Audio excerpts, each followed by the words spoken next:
자, 오늘 PPL이 들어왔냐? 판타가 이렇게 들어와 있죠?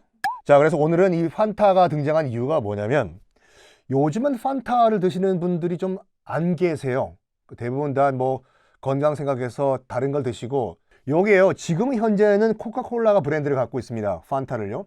하지만 이거를 만든 주체가 나치 독일이었다. 혹시 아셨습니까? 맞습니다. 그러면 나치 독일, 히틀러가 직접 만들지는 않았지만 히틀러의 명령을 받은 나치 독일이 왜 이 판타를 만들었는지, 그리고 독일 얘기 나온 김에 여기 보시면요, 바로 CCTV죠. 말 그대로 폐쇄회로, 감시 카메라죠. 요게요, 독일에는 없습니다. 없어요. 특히 예전에 동독이었던 때 지역 있죠. 서독도 그렇지만 동독이었던 곳에 가면 CCTV가 없어요. 왜 그런지 설명을 드리겠습니다. 먼저 판타. 짠! 요 양반이 누구냐면 존 페퍼턴이라고 해가지고 이 19세기 말에 그 조지아주 아틀란타에서 일을 하시던 약사였어요. 파머시스트요. 그러니까 우리가 먹고 있는 코카콜라를 처음으로 만든 사람이 맞아요. 존 페퍼턴이라고 해서 약사가 만들었어요. 그러니까 많은 분들이 이 코카콜라를 이 양반이 소화제로 만들었다, 자연강장제로 만들었다라고 알고 계시죠. 다 맞지만 처음에 만든 이유는 무엇을 따라하기 위해서 만들었어요. 뱅 마리아니, 뱅은 여러분들 아시다시피 이제 프랑스어로 와인이잖아요. 그러니까 마리아니 와인이란 말인데 이게 뭐냐면요. 마리안이라고 당시에 그 프랑스의 똑같은 약사예요. 약사에서 그 약사가 만든 와인인데 여기에 뭐가 들어가냐면 코카인이 들어가요. 진짜 와인 안에 코카인을 집어넣었다니까요. 그래서 어떻게 선전해서 팔았냐면 이걸 마시면 힘난다, 뭐 잠이 안 온다, 뭐 일의 업무 효율이 증가된다. 뭐? 마약을 넣어서 팔았다고? 놀랍게도 그 당시는 코카인은 마약으로 분류가 안 됐어요. 안 됐어요. 그러다 보니까 이 뱅 마리아니를 누가 먹었냐면 발명왕 에디슨, 그 다음에 그 프로이트 있죠. 심리학자 프로이트도 뱅 마리아니를 마시면은 머리가 맑아진다 등등등 논문까지 썼어요. 율리시스 그란트 미국 대통령도 이 뱅 마리아니의 그 팬이었고, 당시 유럽 전 지역에서 뱅 마리아니의 그 인기가 폭발을 했어요. 와인인데 마시니까 정신이 맑아지고 힘이 나고 하니까. 왜? 당시만 하더라도 코카인이 아직까지 마약으로 분류가 안 된다는 상태였어요. 그거를 미국에 살고 있던 이 양반이 봤네. 나도 짝퉁 만들자 해가지고, 어떻게 보면 코카인의 그 수급은 미국이 더 빨랐을 수도 있어요. 남미 지금 콜롬비아 지역 있죠. 깔린 게 코카인 잎이었으니까. 그래서 그거 갖고 와가지고 와인에다가 넣고 뱅 마리아니와 같은 짝퉁 미국식 와인을 팔려고 해요. 이 존 페퍼턴이요. 남북전쟁 참전 용사 출신이었거든요. 그래서 약간 부상을 입어가지고 계속 아팠대요. 그래가지고 약간 마약에 의존했다라는 설도 있어요. 설도 카드라요. 어쨌든 간에 이 약사가 그걸 만들려고 했는데, 아까 이 양반의 고향이 어디라고 했어요? 조지아주의 아틀란타라고 했죠. 여기에 바이블 스테이트라고 해가지고 미국의 50개 주 가운데서도 가장 보수적인 주 중에 하나예요. 여기가 조지아주 아틀란타가 굉장히 보수적인 주이다 보니까, 물론 금주령 자체는 1920년대 이후에 이제 그 미국에서 금주령이 내려지는데, 이 당시에 19세기, 그러니까 1800년대 후반만 하더라도 이미 술을 마시지 말자 운동이 벌어져요. 술 팔지 말자. 근데 이 양반이 팔려고 했던 게 와인이잖아요. 그래가지고 그러면 어떻게 해야 되지? 어떻게 되지? 하다가, 그러면 와인 말고 탄산수에다가 코케인을 넣어보자. 그리고 약간 설탕물 집어넣으면 맛이 괜찮아질 것이야 해요. 그래가지고 우리가 알고 있는 코카콜라의 원형이 만들어져요. 코카콜라 할 때 앞에 있는 코카가 코카인에서 나왔어요. 진짜 지금은 걱정하지 마십시오. 0.00001%도 안 들어가 있어요. 브랜드 이름 때문에 그래요. 그리고 콜라도 남미에서 살고 있던 나무 이름이에요. 거기서 그 나무의 즙을 짜가지고 코카인을 따와서 같이 넣은 다음에 탄산수를 집어넣고 음료를 만든 거예요.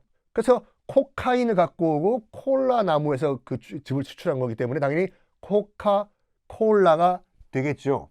지금 우리가 마시는 코카콜라가 아니에요. 오리지널 레시피를 일단 만들었어요. 근데 상품화는 완전 완성시킨 건 아니었어요. 자기가 운영하던 약국에서 몇 병 팔고, 예, 드셔보세요. 드셔보시면 힘나고 합니다. 아, 예. 이런 상태에서 꼴까다 돌아가셔요, 이분요. 아, 참, 그 레시피 얘기 나온 김에 이런 얘기가 있죠. 코카콜라의 그런 원료 배합은 아무도 모른다. 그러니까 지금도 그 알고 있는 사람이 단 2명밖에 없는데 둘은 같은 비행기도 안 탄다. 하나가 혹시 떨어질지도 모르니까. 그리고 레시피는 은행의 비밀 창고에 딱 지금도 보관돼 있다. 라는 얘기가 있는데 레시피가 의외로 간단해요. 그냥 설탕물이에요, 이거요.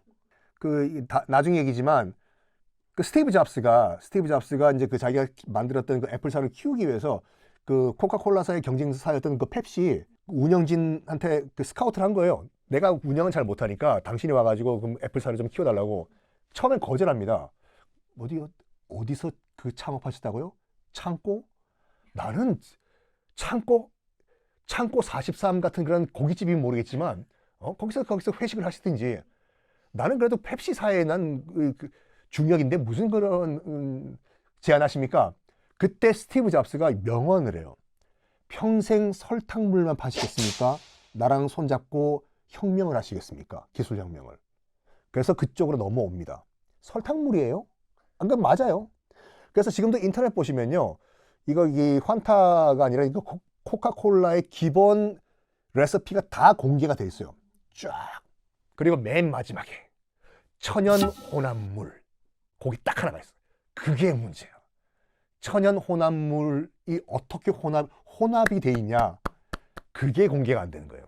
자, 이 양반이 기본 레시피를 만들고 죽습니다. 아더라고 불리는 또 다른 인물이 등장해가지고 이 코카콜라를 인수를 해요. 인수를 한 다음에 오늘날의 코카콜라를 만들어내고, 근데 이 아더란 친구가 코카콜라를 이제 대량 생산을 하려고 하다 보니까 그때 마침 미국도 코카인이 불법화가 된 거예요. 마약으로 분류가 되어버려서. 어쩌지, 이거 회사까지 다 인수해가지고 내가 지금 다 이거 찍어내야 되는데, 코카인이 마약으로 분류가 됐네? 못 만들어 이걸요? 일단 코카콜라라는 브랜드는 만들어졌는데, 그래서 뭐하냐? 코카인 빼. 그런 다음에 뭐하냐? 이 탄산수에다가 원래 들어가 있던 기존의 카페인을 5배를 때려 넣어버려. 그래가지고 이때부터 우리가 알고 있는 코카콜라의 브랜드가 만들어지고, 기본 레시피 코카인이 빠지면서 카페인이 들어간 그런 구조가 됩니다. 자, 이제 코카콜라가 만들어졌어요. 코카콜라가 만들어지고, 이게 그러면 언제 대량 생산이 되냐? 모든 공산품이 전 세계화가 되는 가장 큰 계기는 전쟁이에요. 2차 대전이 터지기 전까지만 하더라도 미국 대륙 이외에 가장 많은 콜라 소비를 했던 나라가 독일이었어요. 독일 현지 공장에서 생산을 하고. 근데 딱 2차 대전이 터져요. 이제 미국과 독일은 서로 적국이 돼요. 그럼 여러분들이 미국 공장 사장이라고 하면, 정부라고 하면 콜라를 수출할까요, 안 할까요? 독일에. 하면 미친 삐이죠. 원재료 수출을 중단시켜버려요. 원액을요. 독일인들 난리 납니다. Das Liechtenstein, BMW, Auto, Volkswagen. 그러니까 해석을 해드리면, 지금까지는 콜라를 마셨는데 앞으로는 콜라를 못 먹는다니까, 지금 어떡하냐, 이거야. 분더바가 된 거예요. 당시에 코카콜라 독일 지사장 이름이 막스 카이트란 사람이었거든요. 멘붕이 온 거예요. 코카콜라 가지고 떼돈을 벌었는데 지금까지 이 콜라가 더 이상 독일에서 생산이 안 된다? 뭔가 새로운 걸 만들어야 돼요. 그래가지고 중립국인 스위스에게 연락을 합니다. 너희들이 대신 좀 콜라 원액을 독일에게 제공해달라. 아무리 중립국이라고 하더라도 미국이 와서 스위스, 그러면 너희들 시계 안 사간다? 어이구, 스위스 시계 사가십시오. 스위스 맥가이버 카드 사가시고. 그래서 원액을 안 팔아요. 그래서 막스 카이트라고 하는 당시에 이 독일 전 코카콜라 지사장이 뭐 하냐면, 대체품을 만들자. 꽁 대신 닭이다. 탄산수는 기본이고, 그럼 여기다가 뭘 넣을까? 넣을 수 있는 거 다 넣어봐요.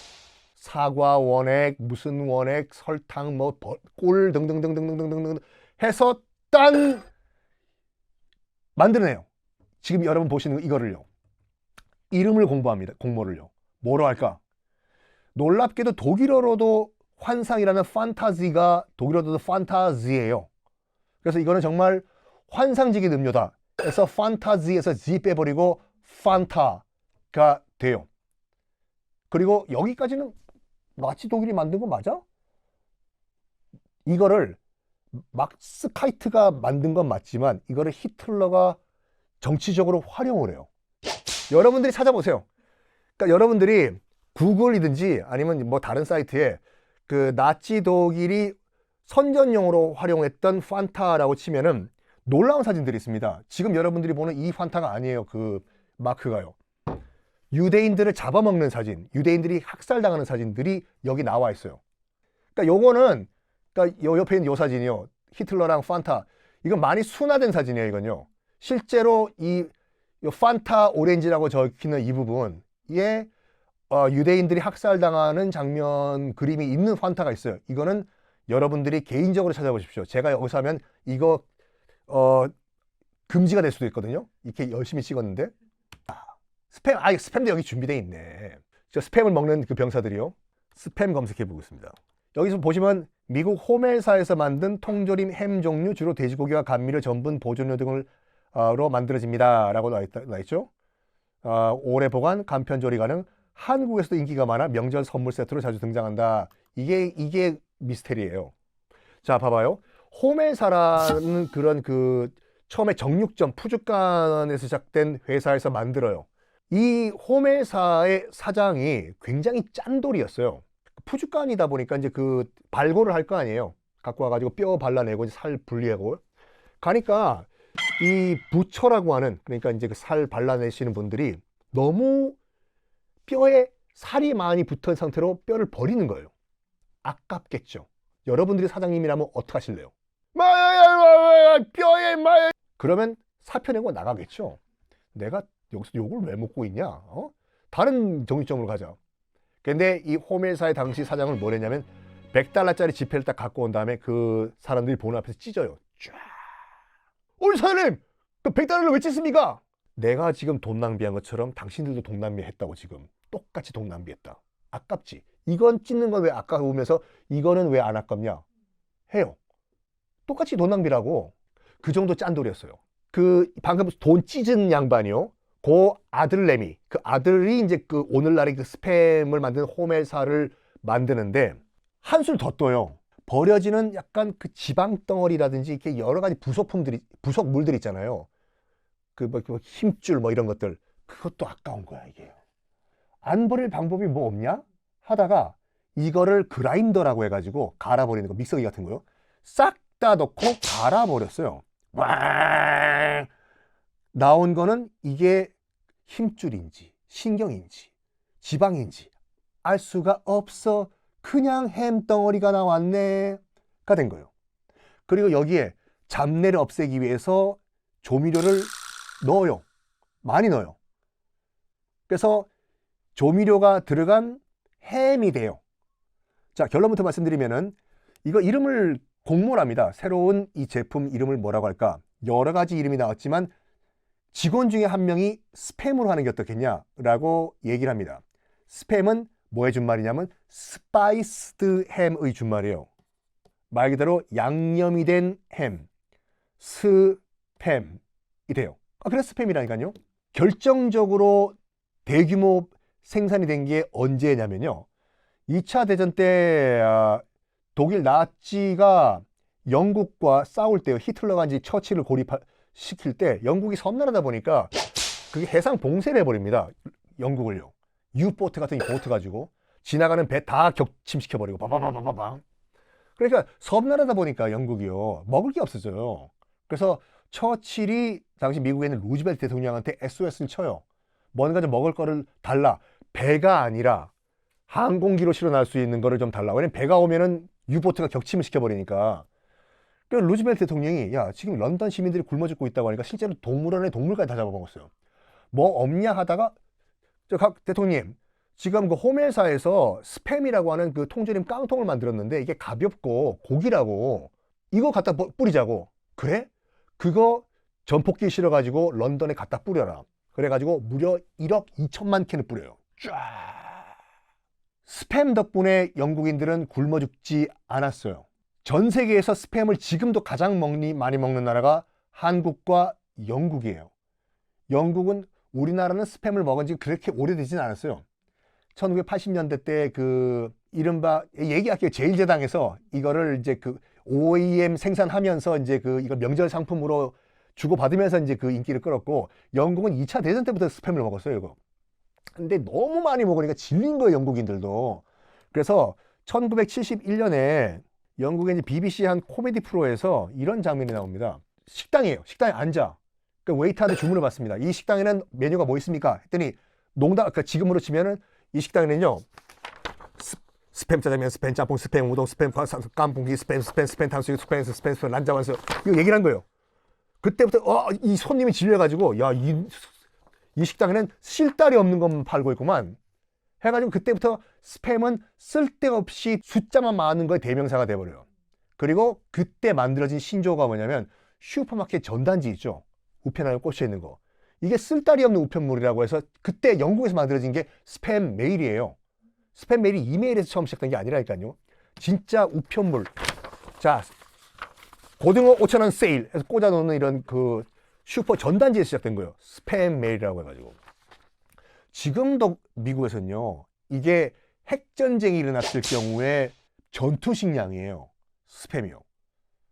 그 영국에서는 당연히 이것이 뭐라고 할까, 비상식량이거든요. 전쟁 때 먹거든요. 그래서 이 양반들이 한국에 처음 오면 깜짝 놀라요. 핵전쟁이 일어났을 때 먹는 전투 식량을 명절에 주고받으니까. 처음에 몰래카메라인 줄 안다니까요. 이거를, 스팸을 내가 명절 선물로 받았는데 카메라가 어딨지? 라고요. 이것도 얘기를 안 할 수가 없네. 이게 무습이라고 해가지고, 여기 있는 이거요. 무습이라고 해서 여기 위에 있는 게 스팸이에요. 스팸이고 이제 밑에 있는 게 밥이고, 초밥이죠. 스시요. 요게 하와이에서 많이 먹어요. 하와이에서 만든 초밥이에요. 오바마 대통령이 굉장히 되게 좋아한다는 그런 요리죠. 오바마 대통령 고향이 하와이잖아요. 그럼 하와이에서 이 무스비가 왜 만들어졌냐? 간단하게 말씀드리면은, 하와이에 사탕수수 농장에 2차 대전 터지기 전에도 수많은 일본인 노동자들이 많이 건너가서 일본인 커뮤니티가 형성이 돼 있었어요. 그럼 당연히 이제 초밥을 만들어 먹었겠죠. 2차 대전 터지자마자 갑자기 거기 살고 있는 일본인들은 적국 시민들이 돼버린 거예요. 그래서 하와이에 살고 있는 일본인들은 어업 활동 금지 명을 미국 정부가 때려버려요. 스시는 못 먹는다 됐을까? 그러면 꽁 대신 닭데스 해가지고, 생선이 없으니까 뭘 해야 되냐? 마침 그때 2차 대전 때잖아요. 막 찍어 만들기 시작했던 스팸이 보인 거예요. 초밥을 뺀 다음에 이 위에 스팸을 올린 다음에 나름대로 초밥을 만들어낸 게 하와이식 초밥 무스비가 되겠습니다. 옆에 있는 그 부대찌개는 뭐 다 아시죠? 그 미군 부대에서 나온 여러 가지 그 부속물을 끓여서 만든 찌개다. 뭐 한 가지만 더 덤으로 말씀드릴게요. 이게 이제 존슨탕이라고 처음에 불렀어요.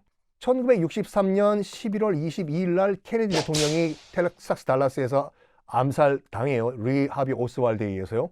그래서 당시 부통령이던 린던 존슨이 부통령에서 에어포스 원 안에서 선설하고 미국 대통령이 됩니다. 린던 존슨 대통령은 굉장히 호전주의자, 전쟁을 원하는 사람이어서, 이게 JFK의 음모론 중에 하나거든요. 케네디 대통령은 절대로 베트남전 참전 금지였어요. 미국은 절대로 참전 안 한다. 그런 반면에 부통령이었던 린던 존슨은 미국이 참전해야 된다 주장을 해요. 그래서 놀라운 게 뭐냐면, 케네디가 죽자마자 장례식 치르고 그 다음 날 장례식 방명록 사인이 마르기도 전에 린던 존슨 대통령은 베트남전 참전 선포를 해버려요. 미국 혼자서 전쟁을 수행을 못하니까 이제 각국을 돌아다니면서 참전을 해달라고 이제 요구를 해요. 린던 존슨 대통령이요. 당연히 뭐하니, 당신들끼리 하라고 해요. 그러다가 이 1965년 5월 16일 날 방한을 합니다. 의미가 커요. 5월 16일 5.16 쿠데타 날 4주년이기보다 4년째 되는 날이잖아요. 그러니까 박정희 전 대통령에게 큰 선물을 준 거예요. 미국 대통령이 방한했어요. 그 당시에 서울시 인구가 300만 명 정도였는데 린던 존슨 대통령 그 환영 인파가 거의 200만이 넘었대요. 거의 다 나간 거예요. 그래서 그 당시 미국 그 신문들을 보면 텍사스식 환영을 받았다. 미국 대통령 린던 존슨이. 텍사스가 가장 좀 와일드하잖아요. 우와! 왜 갔냐? 파병 좀 해달라고. 그러니까 이때는 국가적 이벤트였어요. 그러다 보니까 야, 얼마 전에 만든 그 송탄과 의정부에서 만든 저기 그 스팸 넣은 그 음식 있지? 이름 뭐라 할까? 야, 린던 존슨 대통령 이름을 따가지고 존슨탕이라고 하자. 그래서 존슨탕이 된 거라니까요. 케네디가 왔으면 케네디탕이에요, 이걸요. 이태원 가서 케네디탕 먹을래? 이름이 바뀔 수가 오바마탕이 될 수도 있고 트럼프탕이 될 수도 있어요. 무슨 목욕탕 이런 거 같네. 야, 우리 때밀라 우리 트럼프탕 갈까? 자, 어쨌든 간에. 자, 지금부터는 무슨 얘기냐? 바로 요 CCTV 얘기입니다. 독일에는 이 CCTV가 없어요. 특히 옛 동독 지역에는 없습니다. 두 가지 이유예요. 나치 독일이었을 때는요, 게슈타포라고 해가지고 비밀 경찰이 독일 자국민들도 감시를 하면서 나치 독일에 반대를 하는 인사들을 그냥 잡아가지고 고문하고 신문하고 이런 짓들을 벌였어요. 그래서 서로 상호 감시하게 만들었어요. 나치 독일이 게슈타포가. 너희 동네 이런 사람이 있냐? 그러니까 옆집에서 이 집 감시하고 저 집에서 저 집 감시하고. 그러니까 서로 상호 감시하는 것이 여기 또 나오네 바로요. 서로 상호 감시하는 것이 어떻게 보면은 생활화가 된 거예요.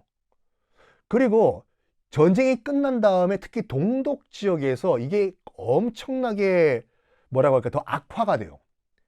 당시 동독에는요 슈타지라고 하는 비밀 경찰이 있었어요.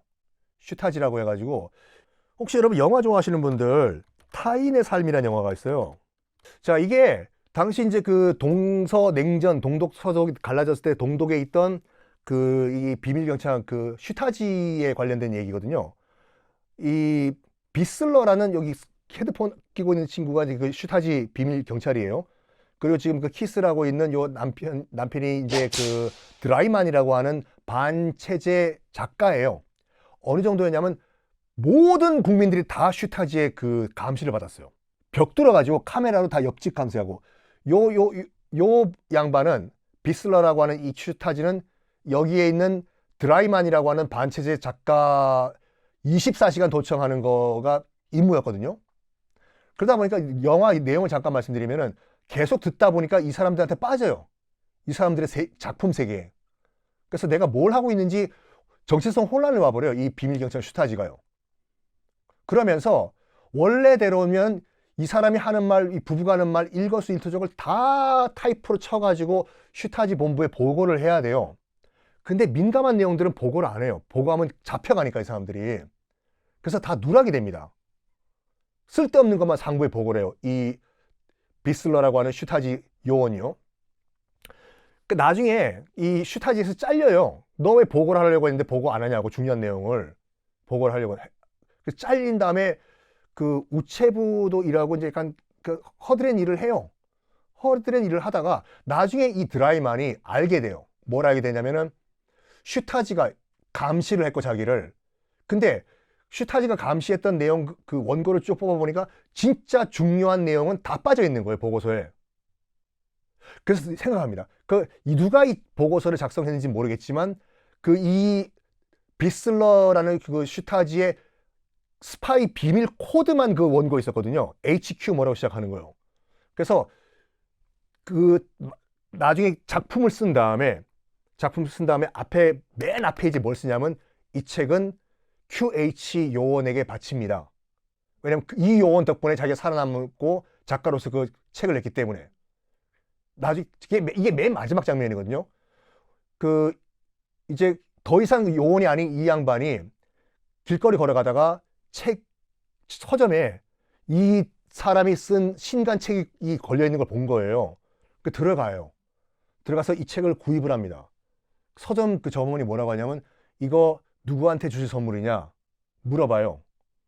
이거는 저한테 주는 선물입니다.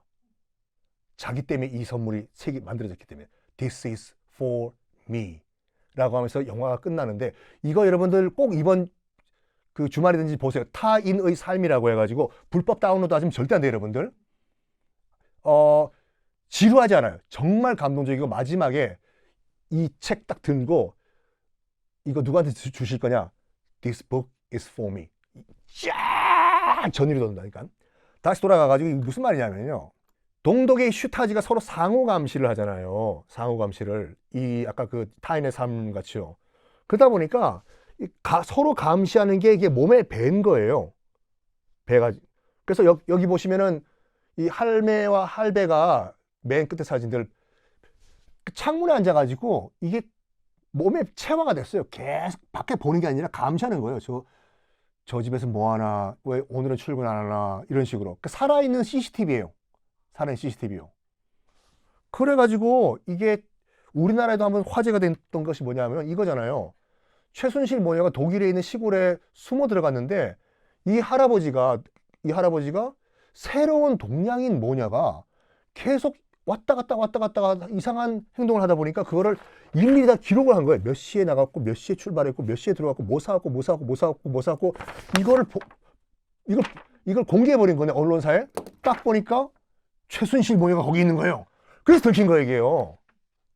자, 이 얘기는 뭐냐면, 동독에 이 CCTV가 없는 이유가 뭐냐면, 가슴 아픈 역사가 있다. 일단 2차 대전 때 나치 독일 게슈타포가 상호 감시를 하면서 이 CCTV가 필요가 없었고, 특히 이제 그 냉전 시기에는 특히 동독에 있었던 슈타지라고 하는 비밀 경찰이 정말로 한 사람의 일거수일투족을 눈 뜨자마자 잠잘 때까지 감시를 하다 보니까 이게 주민들 체화가 된 거예요.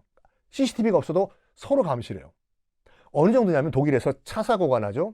앞에 쪽지가 3개 꽂힙니다. 차예요. 그러니까 이렇게 보시면 돼요. 주차된 차가 있는데 내가 박았어요. 우리는 블랙박스도 있고 사방천지가 CCTV잖아요. 그러면 도망 못 가요. 정말 죄송합니다. 제가 박았는데요. 제가 변상해 드리겠습니다 하고 명함 꽂고 가잖아요. 독일은 CCTV가 없음에도 불구하고 쪽지가 3개 꽂혀요. 뭐냐? 이 사고 현장 건너편 주민이어서 건너편 주민인데 제가 봤습니다. 그리고 사고 현장 앞에 집 주인이 와가지고 앞집 주인인데 제가 봤습니다. 마지막은 차 주인인데 제가 변상해 드리겠습니다. 3개의 쪽지가 꽂힌다고 합니다. CCTV가 필요 없는 국가. 혹시 CCTV를 독일에서 팔 생각을 하시면은 네, 남극 가서 냉장고 파시기 바랍니다. 감사합니다.